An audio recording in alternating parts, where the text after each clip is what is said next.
முதலமைச்சரின் காலை உணவு திட்டத்தின் மூலம் 30,995 பள்ளிகளைச் சேர்ந்த 16,53,000 மாணவர்கள் பயனடைந்து வருகின்றனர். சட்டப்பேரவையில் நடைபெற்ற மானிய கோரிக்கை குறிப்பில் தகவல்.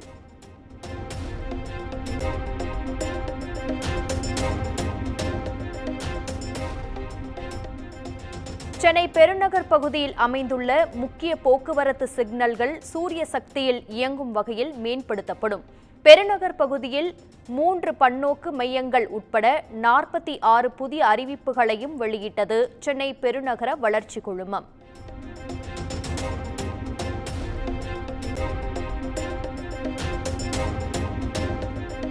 சென்னை மாநகரின் நீர்வழிகளை மறுசீரமைத்தல் பணிகள் 2025ஆம் ஆண்டு மார்ச் மாதத்திற்குள் முடிவடையும். ஆற்றங்கரையோரம் வசிக்கும் மக்களுக்கான குடியிருப்பு கட்டும் பணிகளும் மார்ச் மாதத்திற்குள் முடியும் எனவும் விளக்கம்.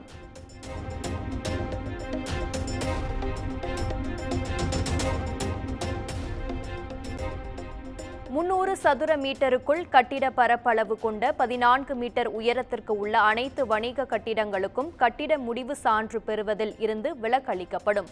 11 புதிய அறிவிப்புகளை வெளியிட்டது வீட்டு வசதி மற்றும் நகர்ப்புற வளர்ச்சித்துறை.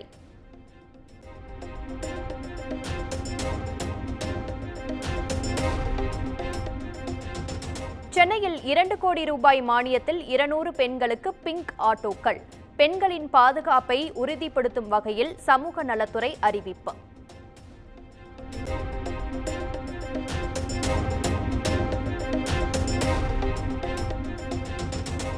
புதுமை பெண் திட்டத்தின் மூலம் நடப்பாண்டு 2,73,596 மாணவிகளுக்கு மாதம் 1000 ரூபாய் வழங்கப்பட்டுள்ளது. சமூக நலன் மற்றும் மகளிர் உரிமைத்துறை கொள்கை விளக்க குறிப்பில் தகவல்.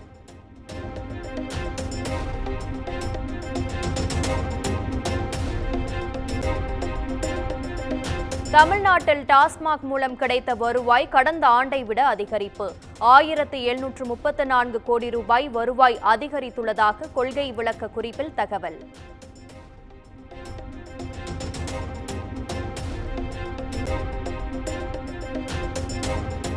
தமிழ்நாட்டில் 2023-24ஆம் நிதியாண்டில் கஞ்சா மற்றும் பிற போதைப் பொருள் விற்பனை தொடர்பாக 10,213 வழக்குகள் பதிவு. 22,969 கிலோ கஞ்சா பறிமுதல் செய்யப்பட்டதாக மதுவிலக்கு மற்றும் ஆயத்தீர்வை கொள்கை விளக்க குறிப்பில் தகவல்.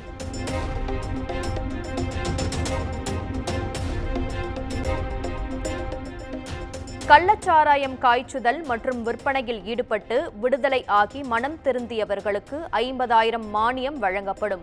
போதைப் பொருட்களுக்கு எதிராக தீவிரமாக பிரச்சாரங்களும் மேற்கொள்ளப்படும் எனவும் அமைச்சர் முத்துசாமி விளக்கம்.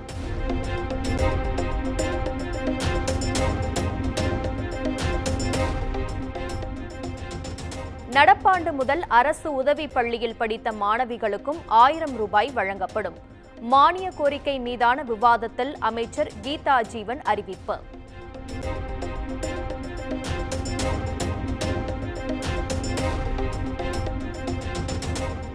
சென்னை கடற்கரை, தாம்பரம், செங்கல்பட்டு புறநகர் ரயில்களில் ஏசி பெட்டி வசதி.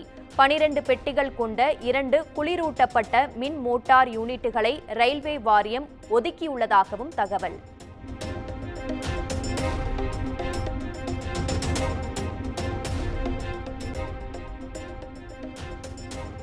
கள்ளக்குறிச்சியில் கள்ளச்சாராயம் குடித்து உயிரிழந்தோரின் எண்ணிக்கை 51ஆக உயர்வு. 105க்கும் மேற்பட்டோர் சிகிச்சையில் உள்ள நிலையில் பலர் கவலைக்கிடம் என தகவல்.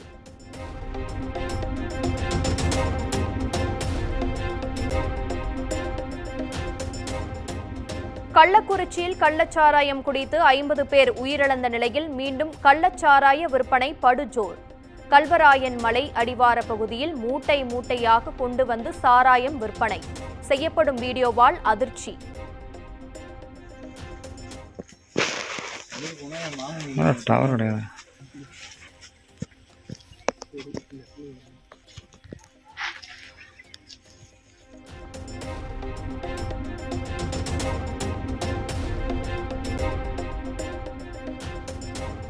என் மீது உண்மைக்கு புறம்பான பொய் செய்தியை பரப்புகிறார்கள், அவர்கள் மீது நடவடிக்கை பாயும்.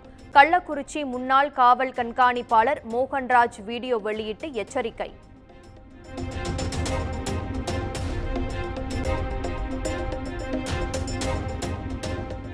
எதிர்க்கட்சிகளை அவையிலிருந்து வெளியேற்றிவிட்டு கள்ளச்சாராய மரணம் குறித்து ஏற்கத்தகாத விளக்கத்தை கொடுத்துள்ளார். அதிகாரிகளை மாற்ற 50 உயிர்கள் பலியாக வேண்டுமா? முதல்வர் வாசிக்கும் பட்டியலால் உயிர் மீண்டும் வருமா என இபிஎஸ் கேள்வி.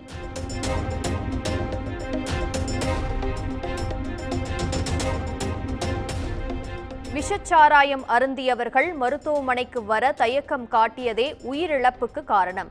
சிகிச்சை பெற தயங்கியவர்கள் 55 பேர் மருத்துவமனைக்கு அழைத்து வரப்பட்டதாகவும் அமைச்சர் மா. சுப்பிரமணியன் விளக்கம்.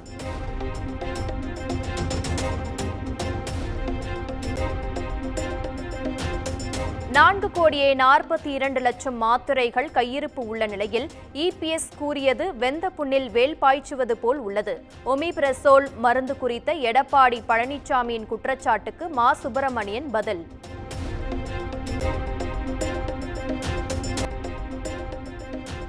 கள்ளச்சாராயம் விவகாரம் குணச்சித்திர நடிகர் MS பாஸ்கர் இரங்கல்.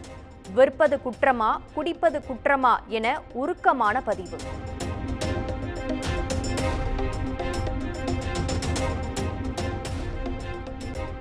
தென்காசியில் நிகழ்ந்த சாலை விபத்தில் உயிரிழந்தவர்களுக்கு முதலமைச்சர் இரங்கல்.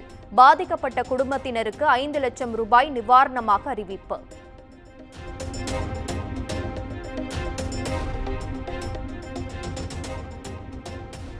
நீட் வினாத்தாள் வெளியான விவகாரத்தை கண்டித்து சென்னையில் தமிழக காங்கிரஸ் சார்பில் போராட்டம். நீட் தேர்வை ரத்து செய்ய கோரி தலைவர்கள் முழக்கம்.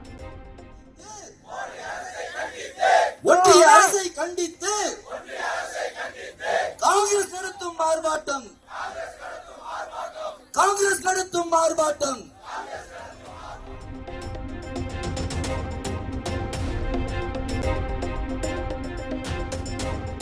யாரோ ஒருவர் செய்த தவறுக்காக அரசையோ அல்லது முதலமைச்சரையோ பொறுப்பேற்க வேண்டும் என கூறுவது தவறு. கள்ளச்சாராய மரணத்திற்கு பொறுப்பேற்று முதலமைச்சர் பதவி விலக கோரிய இபிஎஸ்ஸின் கருத்துக்கு செல்வ பெருந்தகை பதிலடி.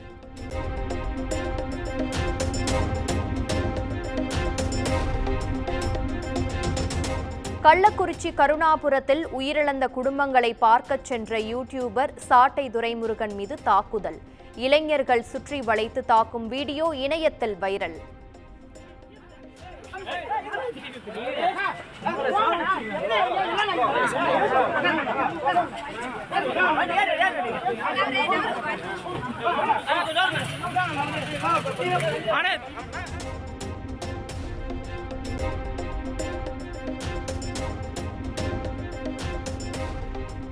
கள்ளக்குறிச்சி விஷசாராய விவகாரம் தொடர்பாக மாவட்ட ஆட்சியாளர்கள் மற்றும் காவல் கண்காணிப்பாளர்களும் நடைபெற்ற ஆலோசனைக் கூட்டம்.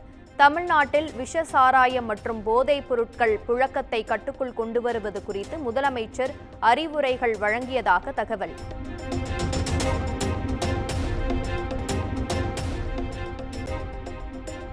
மூன்றாவது நாளாக சென்னையின் பல்வேறு இடங்களில் பரவலாக மழை. குளிர்ச்சியான சூழல் நிலவுவதால் மக்கள் மகிழ்ச்சி.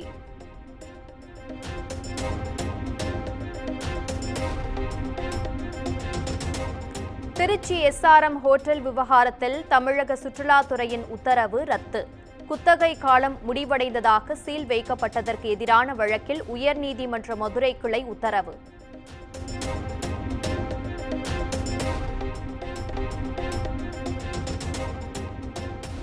பத்தாவது சர்வதேச யோகா தினம் சிறப்பாக நடந்ததாக பிரதமர் மோடி பெருமிதம். இந்த முயற்சி ஒற்றுமை மற்றும் நல்லிணக்கத்துக்கானது என எக்ஸ் தளத்தில் பதிவு.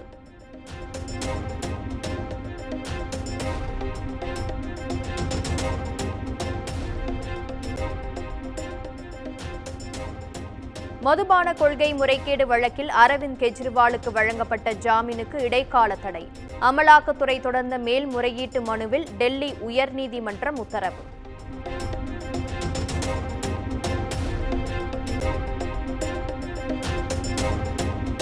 தவிர்க்க முடியாத காரணங்களால் CSIR நீட் தேர்வு ரத்து செய்யப்படுவதாக தேசிய தேர்வு முகமை அறிவிப்பு. வரும் 25 மற்றும் 27 ஆகிய தேதிகளில் நடைபெற இருந்த நிலையில் மாற்று தேதி பின்னர் அறிவிக்கப்படும் என அறிக்கை.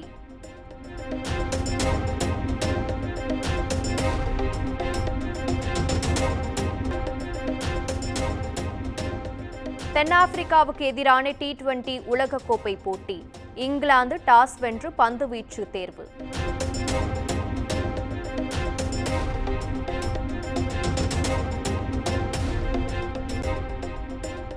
நடிகர் விஜயின் பிறந்த நாளை முன்னிட்டு தி கோட் படத்தின் அப்டேட்டுகளை வாரி வழங்கும் தயாரிப்பு நிறுவனம்.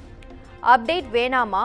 நள்ளிரவு 12:01 மணிக்கு பார்க்கலாம் என வெங்கட் பிரபு எக்ஸ் பதிவில் சூசகம்.